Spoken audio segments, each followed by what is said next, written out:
Notre sujet d'aujourd'hui, c'est le service du gardiennage. Tarnavita a procédé à fermer les loges de gardiens dans les bâtiments. Il y aura moins de gardiens, concentrés pour une population qui dépasse 1200 familles.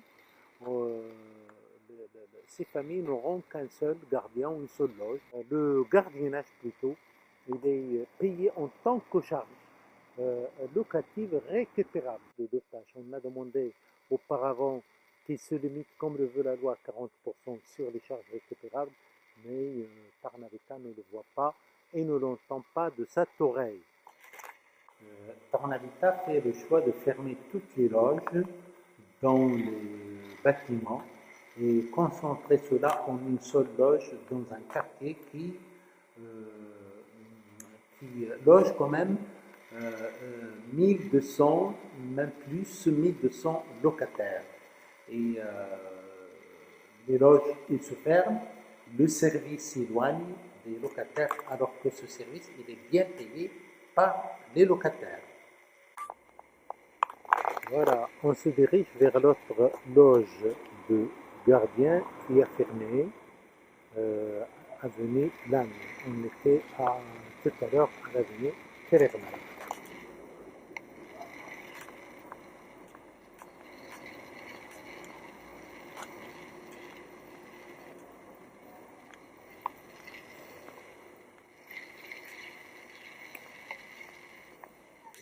On cherche la loge du gardien avenue Lannes qui a fermé.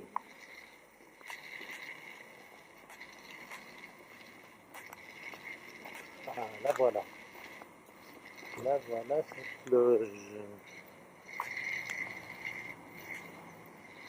Alors, cette loge, elle était également ouverte pour les locataires, donc à l'avenue Lannes. Maintenant, les habitants de cette avenue n'ont plus de gardiens à leur disposition. Vous voyez, c'est un vaste quartier. C'est le célèbre quartier de Contepou qui a besoin des services de proximité dont fait partie le gardiennage payé par les locataires. Tarnavita fait le choix de fermer toutes les loges et de concentrer en une seule loge pour toute la population qui est de l'ordre de plus de 1200 familles. D'autres loges, bien sûr, ont fermé dans tout le quartier. Et ça, la CNL a réagi plusieurs fois et a sollicité la direction de revenir sur cette politique où les services payés par les locataires dont fait partie le gardiennage. La direction entend d'un œil budgétaire, comptable, purement comptable. Elle se comporte, comme une direction d'une entreprise privée sans une obligation d'intérêt général.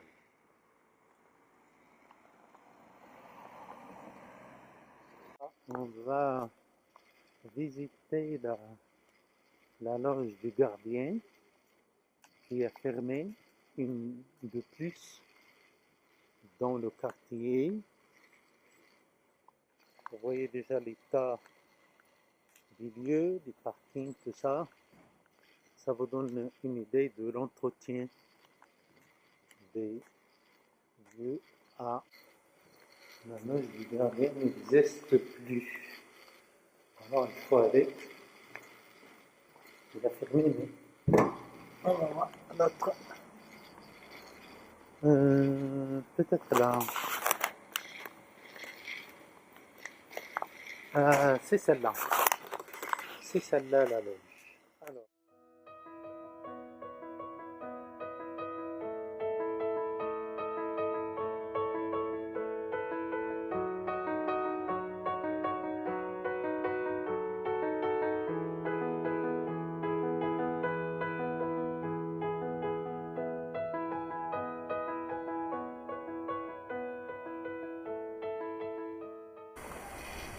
Donc c'est le seul point d'accueil que les locataires ont dans le quartier composé de plus de 1200 familles. Voilà, il est fermé, hein. Il n'y a même pas les horaires, à moins qu'on va voir de ce côté. Voilà. Et bien voilà. C'est ça. Votre point d'accueil est ouvert du lundi au vendredi matin de 8h à 8h30, une demi-heure. Donc une demi-heure chaque jour consacrée à recueillir les doléances et les réclamations des locataires, une demi-heure. Et de 13h30 à 14h, c'est-à-dire une autre demi-heure.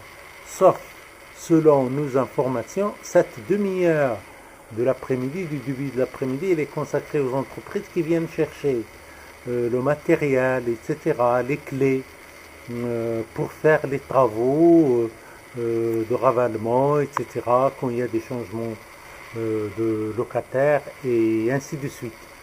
Donc, vous voyez que on nous renvoie à des numéros de téléphone, donc à une plateforme, ils appellent ça la plateforme, pour recevoir et accueillir les doléances des locataires. Ceci dit, la réclamation malheureuse aux locataires qui a des problèmes soit de fuite d'eau, soit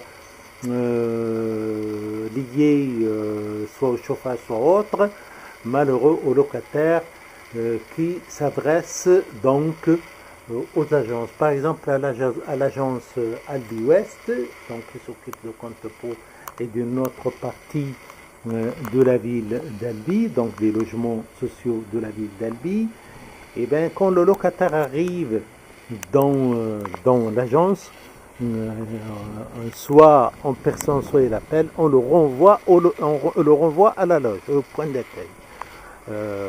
Donc voilà, le locataire il est pris pour une balle de tennis, donc le service qu'il paye, puisqu'il s'agit d'une charge récupérable, le locataire n'a plus de service que assuré par son loyer, et il n'a plus le gardien à ses côtés pour recevoir ses doléances, ses réclamations, etc. La dégradation sociale dans les logements, dans les quartiers, est manifeste. Le problème, il est celui-là. L'entretien, les travaux, les ravalements, les peintures, etc. Donc, selon les orientations budgétaires de Tarn Habitat, qui a diminué ses interventions de l'ordre de 15 millions d'euros quand même, hein, 15 millions, sous prétexte que le gouvernement ponctionne 5 millions, et bien, le locataire se retrouve bien sûr abandonné aux problèmes dans le quartier. Voilà une des problématiques de nos quartiers que les médias ne savent pas.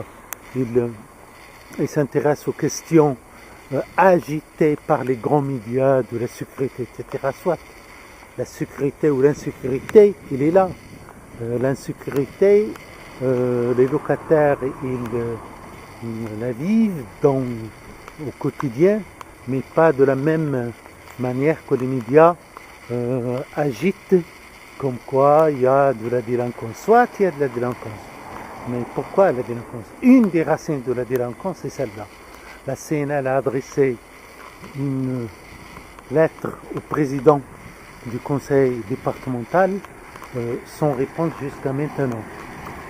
Nous pensons dans la CNL qu'il faudrait un grand débat et des grands engagements de la part des départements, des communes et des HLM pour le bien-être des habitants et des familles. Nous sommes bien convaincus que la question n'est pas celle du budget, la question est celle des orientations politiques de tout un chacun.